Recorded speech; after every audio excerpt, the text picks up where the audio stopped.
So here's on my next project. It's a John Deere tractor.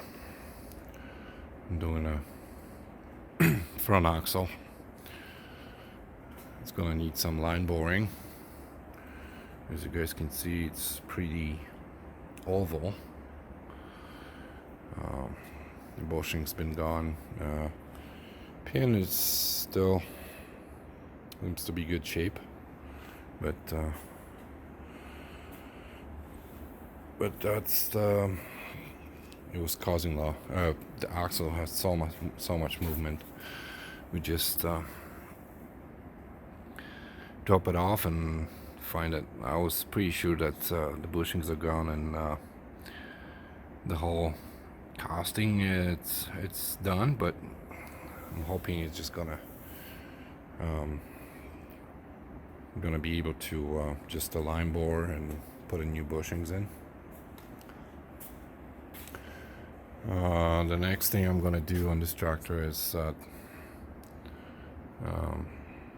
crankshaft, the front crankshaft seal is leaking, and I found there was a bunch of vibrations on the engine, so I couldn't find out what's going on, and finally go to the back of the engine, and here's what I found.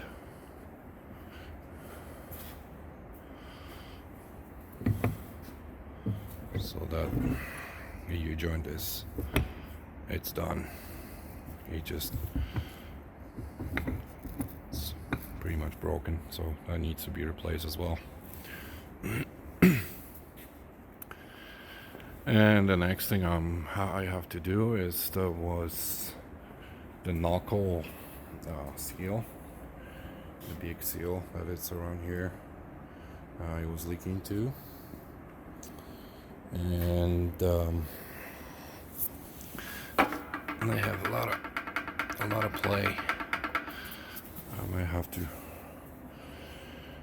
take the axle apart and see what's going on inside.